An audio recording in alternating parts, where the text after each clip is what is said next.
people that are still playing your game, it's like, let's shut down the game. Let's forget we built it again. Close betas, open everything right now. So when I sold my gaming company to business, I said that my retention rate is 3. They're like, okay, let's talk.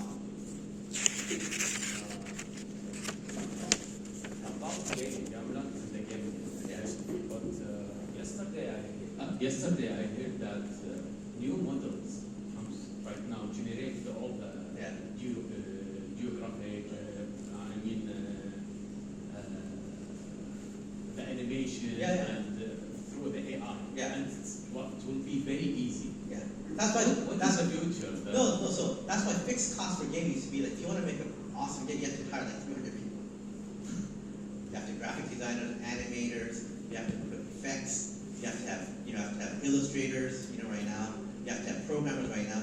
The problem, the generative AI is changing this whole industry right now. That your fixed costs to make a game now are so low now because you don't have to hire 300 people anymore right now. I mean, the gaming industry right now it will increase. Right now, by non-professional. So that's the thing. Technology is the one that technology is great in the sense that you don't have to be a lawyer now to draft a contract. I asked ChatGPT to draft a contract now. I don't have to hire. That technology is an enabler that draws down the cost, the startup cost compared to so low right now. That's why we call it democratization, right? Not everybody can do it right now. Graphic design. I think logos, graphic designers, right now, Adobe, right now. So that's why it's so exciting. So now, when a new technology comes, then you're going to be with, hey, with this new technology, now I can grow and scale faster. Right? The problem is that the old companies are still locked into their own ways right now, right?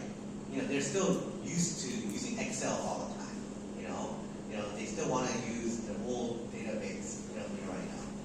EMC server, right now. So the thing is that these new technologies, that's what we call disruption, in the sense that, and then you guys say that, hey, my expertise is not only like your old space, but with this new technology, I can disrupt your space right now. So if you want me as your enemy, or if you want me as your tool, right I will go back just for that. You said that the SaaS products, it's not reaching the break-even easily. Why is that? Because SaaS companies SaaS company is very hard. A SaaS company right now, unless you're charging, how about this? Let me give you an example. Let's say my cost per month, my fixed cost per month is $10,000 a month. That's giving my salary, everything. And I'm charging per month, $10 for my service per month. How many clients do I have to have? 1,000. Okay? 1,000. Oh, I can reach 1,000. Yeah, 1,000 in the sense that it's not an easy number to reach 1,000. Think about it, right? I always tell people, somebody told me, how many clients do you have next year? I said, I'm going to have 1,200. Right now. Okay? 1,200 clients means 100 clients per month. That's 3.3 deals you have to sign up per day. In the morning, somebody has signed up. Lunchtime, somebody has signed up. Dinner, somebody has signed up. Every day. That's very hard. Very hard. That's why SaaS companies, they take a long time. Not because there's no value in it right now, but the sales cycle is so long right now, right? SaaS companies are usually B2B, right? So it's very hard to scale. It's very hard to scale B2B, unless you have that. That's why you have to have a partner. So B2B, a lot of people do it. First of all, when I do B2B, then I get one company right now, and then two companies right now. And people think, that's how you do it. No, the thing is that you have to find a company. Let's say that Bowden has, like 100 companies that he's already supplying technology to. The best way to scale is that I go to Bowden and say, hey, I have this technology, your clients are going to like this. Why don't you distribute it for me? Right now. But a lot of startups think that, oh, if I build it, they'll come. If I have a website and I sign in and everyone's going to come in and I put it on Instagram and everybody, that's not, that never happens. Let me tell you this, even Microsoft and Google, how they sell their cloud, they have resellers. They have resellers who actually sell their cloud services, right now. So if Google and Microsoft and these guys use resellers to reach, their clients right now, isn't it kind of naive to think that I can do door to door every day? How are you going to reach 1,000 people? How are you going to reach 1,000 clients?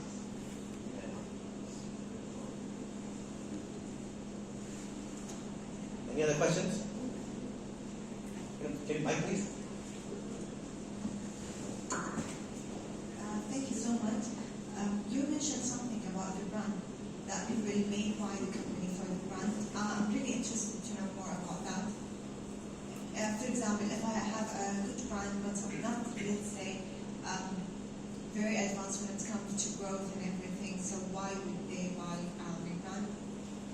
So I would love to elaborate more on that. So when they buy a brand, usually when they buy a brand, it is about still, a good brand is a good company, right? What is a good company? Good company is a company that makes money. So you can't tell that I'm a good brand if you're not making money right now. So when they say that, let's say your growth is kind of stalled, but you're making a lot of money. But once it is, if I put a little more money in, I can increase the growth right now. So the key thing is that when you say that when you buy a company for brand, is that this company is making a lot of money, but it's not growing. Okay, right now. So you can't say that you're a good brand if you're losing money. Right now, you can't say if you're a good brand in a sense that you're not growing and you're not losing money. You're not a good brand. Right. Now there's hype. There's hype in the sense that there's a company called Fab right now, and Fab, a couple years ago, it was catered for LGBTQ people right now, that was selling cool stuff right now, So it was valued at $1 billion right now, but it lost so much money that it just shut down, right now. For a while, everybody was like, "Oh, Fab is a great brand," right now, but a great brand is a great brand in the sense that if you're a great brand that